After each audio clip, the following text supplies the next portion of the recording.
See, asthma is a condition of the airways which has chronic inflammation. तो ये जो condition है इसमें अपनी जो श्वास नलिका होती है उसमें एक क्रॉनिक मतलब लॉन्ग टर्म जो बोलते हैं इन्फ्लेमेशन होता है।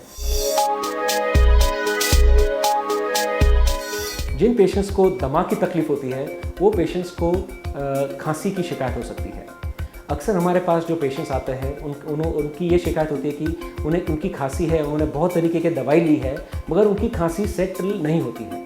तो ये एक माइल्ड तरीके का अस्थमा है, ये उसका सिम्टम है। जब ये अस्थमा का प्रमाण थोड़ा बढ़ जाता है तो पेशेंट को सांस लेने की दिक्कत होती है, और जो पेशेंट्स को सांस लेने की दिक्कत होती है उनको बैठे बैठे सांस लेने की दिक्कत हो सकती है, या घर में कोई काम करे, काम में जाए, बस पकड़ने जाए तो तभी सांस की दिक्कत हो सकती है सांस लेने में। अनदर सिम्टम जो पेशेंट्स को होता है वो है चेस्ट टाइटनेस।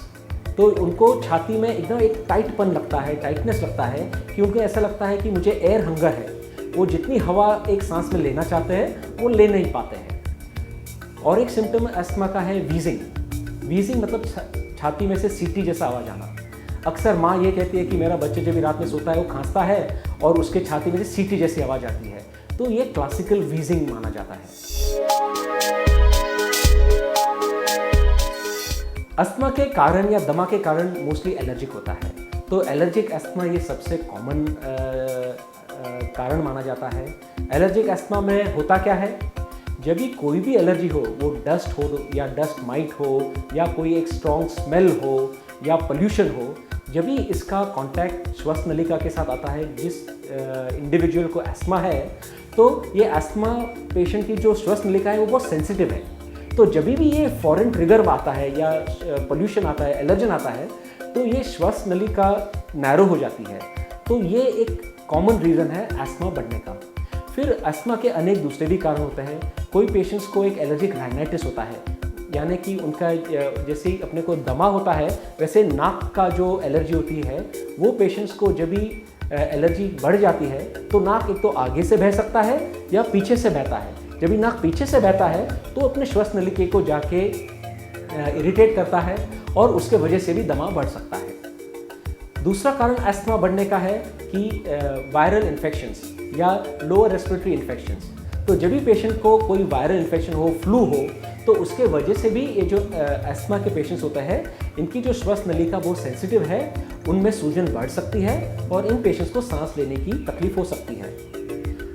जो पेशेंट को फ्लू होता है, अगर विदाउट अस्थमा वाला पेशेंट को अगर फ्लू होता है तो उसे 3 या 4 दिन में फ्लू के सिम्टम्स आते हैं, वो अपना काम भी शायद चालू रखता है और वो सेटल हो जाता है। मगर जो अस्थमा के पेशेंट्स होते हैं, अगर इनका फ्लू के वजह से अस्थमा बढ़ गया तो फिर इनको दिक्कत ज़्यादा होती है आम आदमी से।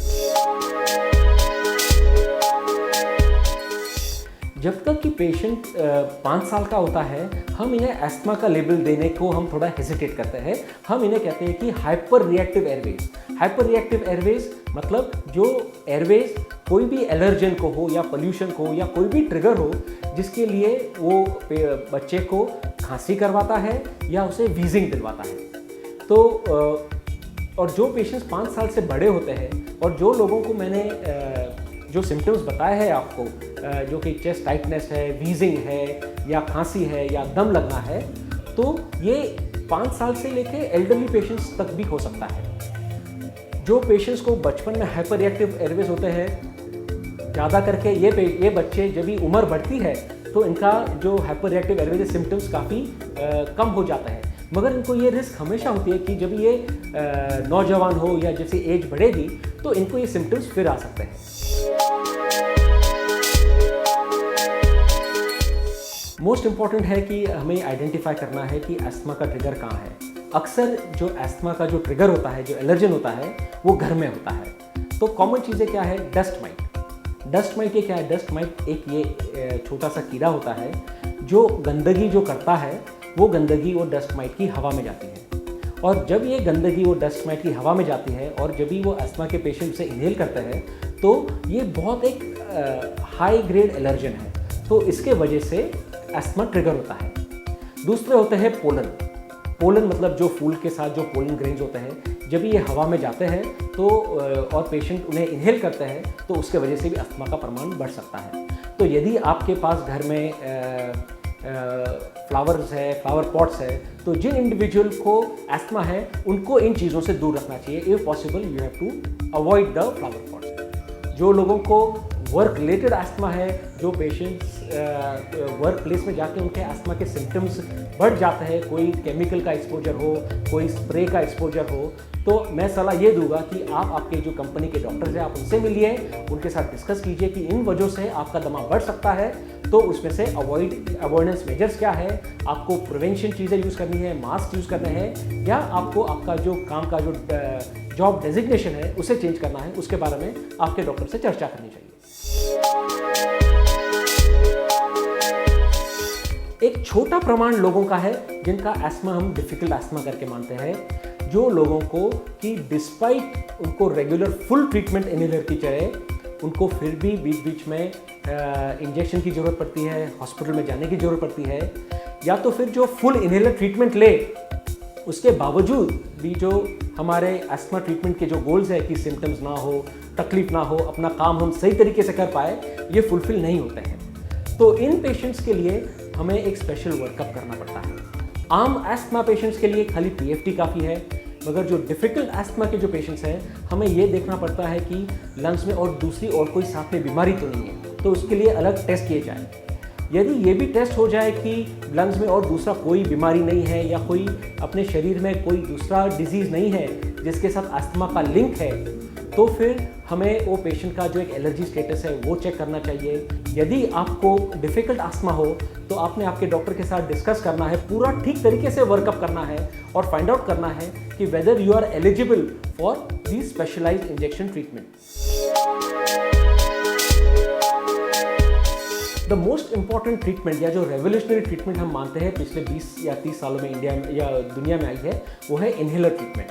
बहुत लोगों को इनहेलर ट्रीटमेंट से के मिसकंसेप्शंस है कि इनहेलर ट्रीटमेंट की आदत लग जाएगी, इनहेलर ट्रीटमेंट लेना अच्छा नहीं है। मैं आपसे ये सवाल पूछूंगा, अगर किसी को अगर ब्लड प्रेशर, डायबिटीज़ होता है तो वो रेगुलर मेडिसिन लेते हैं कि नहीं लेते हैं? जैसे मैंने आपको कहा कि एस्थमा एक क्रॉनिक इन्फ्लेमेशन का डिजीज़ है, वो ऐसे आज था और कल नहीं है, ऐसा नहीं है। जब भी आपको तकलीफ हो एस्थमा की, कोई सिम्टम बढ़ जाए, तो आपको रिलीफ ट्रीटमेंट लेना है। You have to tide over that period and then immediately go to the doctor and doctor के साथ डिस्कस कीजिए। वो डॉक्टर आपके सिम्टम्स देखेंगे, आपका जो पीएफटी है उसे चेक करके फिर से ट्रीटमेंट दोबारा शुरू करनी है कि नहीं करनी है, इसके बारे में बताएंगे। एक बहुत छोटा अंश है कि जिनमें एस्थमा की वजह से जान भी जा सकती है, जिनको हम कहते हैं कि बहुत very severe asthma, uncontrolled asthma या वेरी सीवियर एस्थमा। और कभी कभी जो पेशेंट्स को डिफ़िकल्ट एस्थमा है, जैसे कि हमने पहले डिस्कस किया है, तो ऐसा पॉसिबिलिटी है कि उनका एस्थमा इतना बढ़ सकता है कि जिसके वजह से जान को भी धोखा हो सकता है। आज के डेट के हिसाब से asthma is a controllable disease. अगर यदि आपको कोई कहता है कि एस्थमा क्योरेबल है, तो इस स्टेटमेंट के ऊपर मैं क्वेश्चन मार्क रखूँगा। एस्थमा एक कंट्रोलेबल डिजीज़ है। हाँ, ऐसे हो सकता है कि आपको एस्थमा अच्छी तरह से आपका कंट्रोल किया गया हो मेडिसिन से।